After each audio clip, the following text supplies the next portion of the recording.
So today is the Day of Miracles, one of the 4 special Buddhist holidays in the Buddhist calendar. And it's the day that the Buddha had a competition of miraculous feats with these non-Buddhists.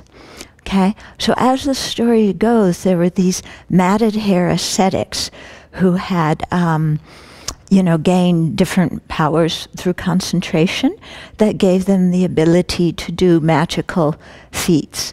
And so they were pretty puffed up and thought they were really important.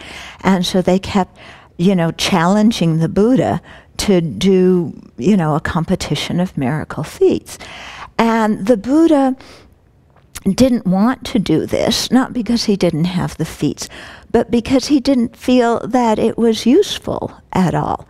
Because, if he did it, then people might think, well, this is the purpose of the spiritual path, to be able to fly in the sky and dive under the earth, and that they would miss the whole point of the path, which is transforming our own mind.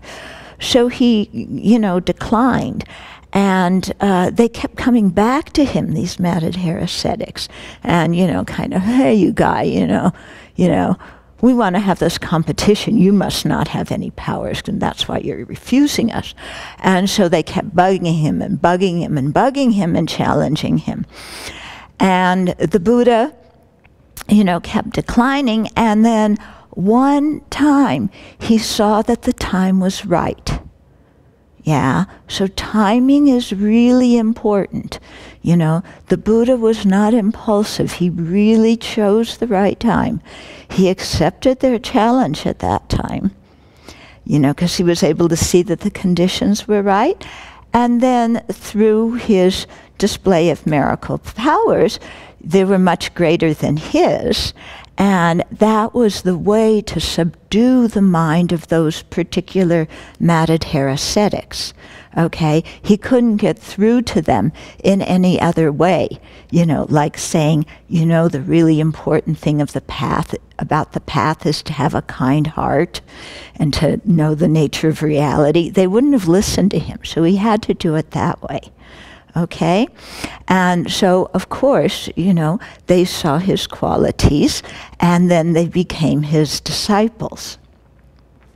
So I was thinking about this incident in the Buddhist life, and how important it is to have the right timing and not be impulsive.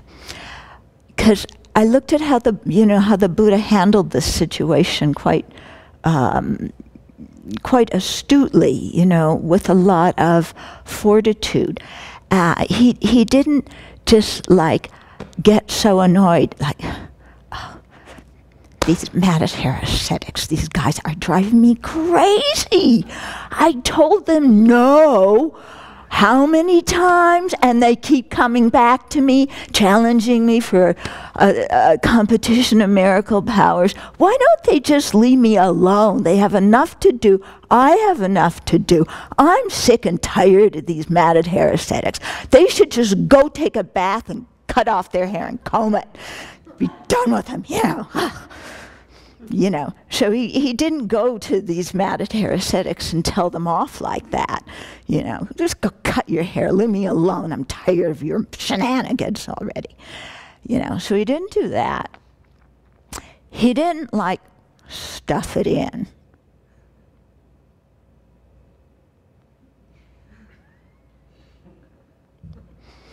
Until finally, the first person, he couldn't bear the tension inside any longer, and the first person he came across, Shariputra, I'm so fed up with these matted hair ascetics.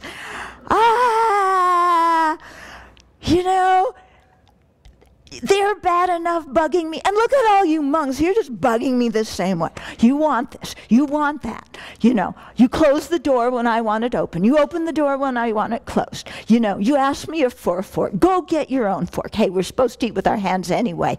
It's just you just go, I'm fed up, you know? Just not with the ascetics, with all of you. Just get out of here. Okay, so the Buddha didn't do that. Okay. And he didn't, you know, just kind of get so overwhelmed, like, oh, God.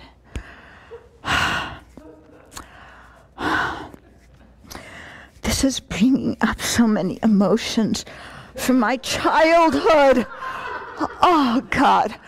I don't know what to do. It's like, they just keep asking me again and again. And it's like, oh, Mogliana, please, Mogliana, help me.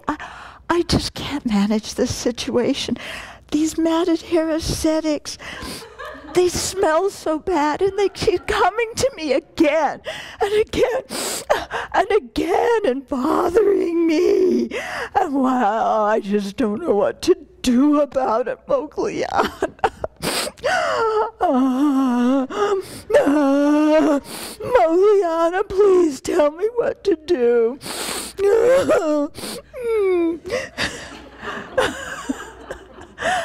Okay, so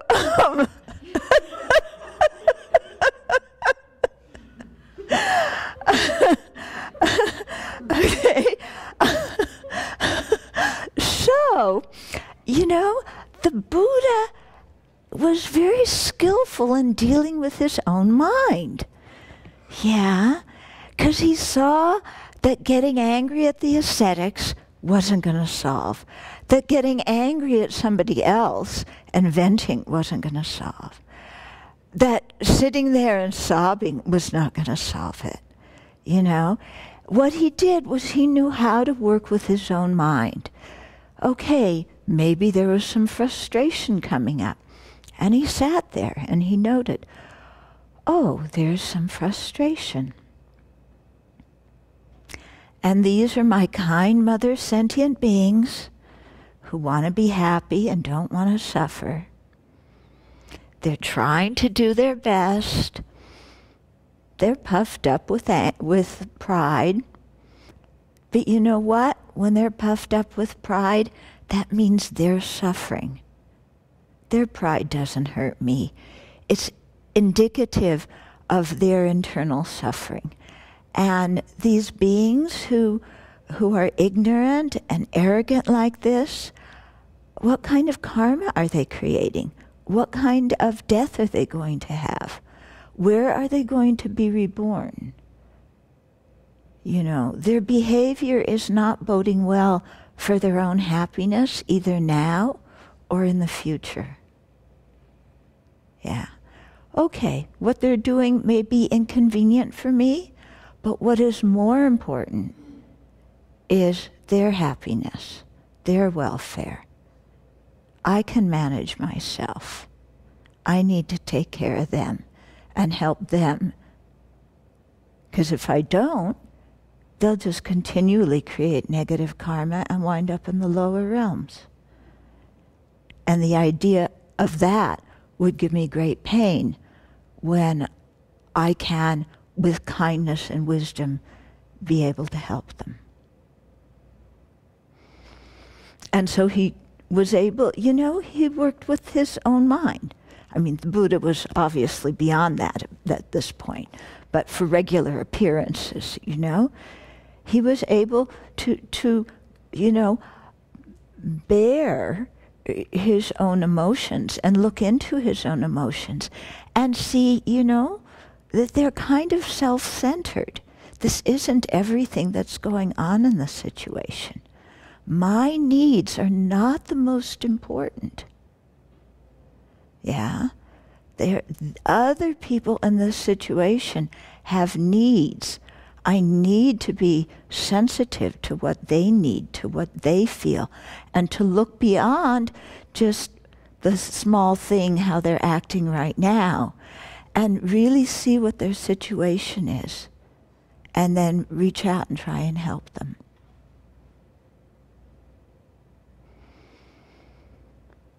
Okay? So I think that, if we try and emulate the Buddha in that way, that would be the best way for us to celebrate the Day of Miracles.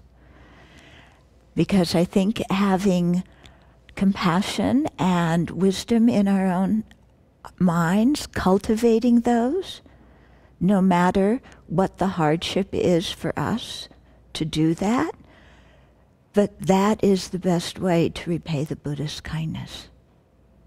Yeah. And without the Buddha's kindness, where would we be?